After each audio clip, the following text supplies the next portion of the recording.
Welcome to the knowledge kitchen with Kasturi Devi Karadi. ಇವತ್ತು ನಮ್ಮ ತಾಯಿಯವರಿಂದ ಮತ್ತೊಂದು ರೆಸಿಪಿನ ತಿಳಿದುಕೊಳ್ಳೋಣ ಬನ್ನಿ. ಇವರು ನಮ್ಮ ತಾಯಿ ಕಸ್ತೂರಿ ದೇವಿ ಕರಡಿ. ಇವರು ಮಾಡಿರುವಂಥ ಕರ್ದಂಟು ರೆಸಿಪಿ ತುಂಬ ಚೆನ್ನಾಗಿ ಬಂದಿದೆ.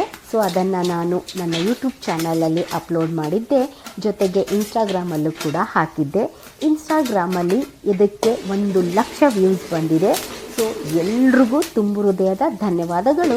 ಸೊ ಹಾಗೆಯೇ ಇವತ್ತು ನಾವು ಇನ್ನೊಂದು ರೆಸಿಪಿಯೊಂದಿಗೆ ಇವ್ರ ಜೊತೆಗೆ ಬಂದಿದ್ದೀನಿ. ಇವಾಗ ಇವರು ಒಂದು ದೊಡ್ಡ ಬಾಣಲಿಲಿ ಎಣ್ಣೆ ಹಾಕ್ಕೊಂಡಿದ್ದಾರೆ. ಅದಕ್ಕೆ ಶೇಂಗಾ ಕಾಳನ್ನು ಹಾಕಿ ಸ್ವಲ್ಪ ಫ್ರೈ ಮಾಡ್ತಾ ಇದ್ದಾರೆ. ಇದರ ನಂತರ ಒಂದೊಂದೇ ಇಂಗ್ರೀಡಿಯೆಂಟನ್ನು ಹಾಕ್ತಾ ಬರ್ತಾರೆ. ನೋಡೋಣ. ನೋಡಿ, ಇಲ್ಲಿ ಒಣಮೆಣಸಿನ್ಕಾಯಿ, ಕೆಂಪು ಒಣಮೆಣಸಿನ್ಕಾಯಿ, ಖಾರ ನಮಗೆ ಎಷ್ಟು ಬೇಕು ಅಷ್ಟು ಅದ್ರ ಜೊತೆಗೆ ಹಾಕ್ಕೊಂತ ಹೋಗಬೇಕು. ಸೊ ನೆಕ್ಸ್ಟ್ ಇಲ್ಲಿ ತೆಳ್ಳಗೆ ಸ್ಲೈಸ್ ಮಾಡಿ ಇಟ್ಕೊಂಡಿರೋ ಒಣ ಕೊಬ್ಬರಿನ ಹಾಕಿ ಫ್ರೈ ಮಾಡ್ತಾ ಇದ್ದಾರೆ. ಇವರಿಗೆ ಇವ್ರದ್ದೇ ಆದ ಅಳತೆ ಇದೆ, ಯಾವುದನ್ನು ಇವರು ಮೆಜರ್ಮೆಂಟ್ ಪ್ರಕಾರ ಹಾಕಲ್ಲ.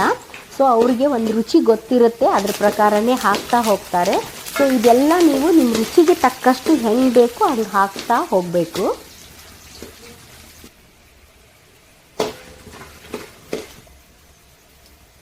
ನೀವು ಕೈಲೇ ಹಾಕ್ತಿರಲ್ಲ, ಅಳತೆ ಹೆಂಗೆ ಗೊತ್ತಾಗುತ್ತಮ್ಮ?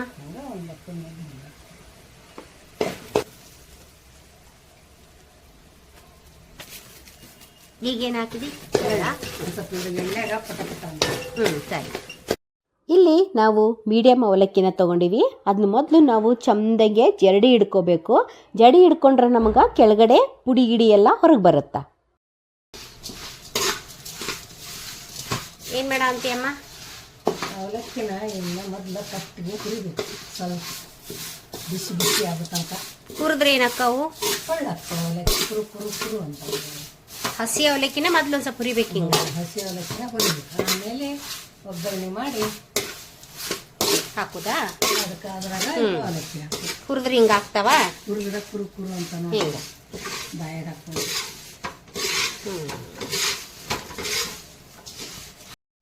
ಈ ಅವಲಕ್ಕಿನ ಲೋ ಫ್ಲೇಮಲ್ಲಿ ಇಟ್ಕೊಂಡು ಕುರು ಕುರು ಆಗುವವರೆಗೂ ಹುರಿಬೇಕು.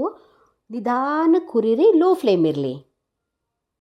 ಈ ಮಾಡಿಟ್ಕೊಂಡಿರುವಂಥ ಒಗ್ಗರಣೆಗೆ ನಾವು ಹುರಿದಿಟ್ಕೊಂಡಿರುವಂಥ ಮೀಡಿಯಮ್ ಅವಲಕ್ಕಿನ ಸ್ವಲ್ಪನೇ ಹಾಕಿ ನೀಟಂಗೆ ಕಲಿಸ್ಕೊತ ಬರಬೇಕು. ಸ್ವಲ್ಪನೇ ಹಾಕ್ರಿ, ನೀಟಂಗೆ ಕಲಿಸ್ಕೊತ ಬರ್ರಿ. ಇದ್ರ ನಂತರ ಇದಕ್ಕೆ ನಿಮಗೆ ಬೇಕು ಅಂದರೆ ಒಂದು ಸ್ವಲ್ಪ ಲೆಮನ್ ಸಾಲ್ಟ್ ಅಂತ ಸಿಗುತ್ತೆ, ಅದನ್ನು ಸ್ವಲ್ಪ ಸಕ್ಕರೆ, ಅದು ನಿಮಗೆ ರುಚಿಗೆ ತಕ್ಕಷ್ಟು. ಸೊ ಈಗ ನಮಗೆ ಗರಿ ಗರಿಯಾಗಿ ಕುರುಕುರು ಅಂತ ತಿನ್ಕೊಳ್ಳೋದಕ್ಕೆ ಅವಲಕ್ಕಿ ಚೂಡ ರೆಡಿ ಇದೆ. ಇದನ್ನು ನಾವು 1 ತಿಂಗಳವರೆಗೂ ಇಟ್ಕೊಂಡು ಆರಾಮ್ಸಿ ತಿನ್ಕೋಬಹುದು. ಇದೇ ರೀತಿ ವಿಡಿಯೋಗಳಿಗಾಗಿ The knowledge kitchen with Paru follow ಮಾಡಿ, ಲೈಕ್ ಮಾಡಿ, ಶೇರ್ ಮಾಡಿ, ಸಬ್ಸ್ಕ್ರೈಬ್ ಮಾಡಿ.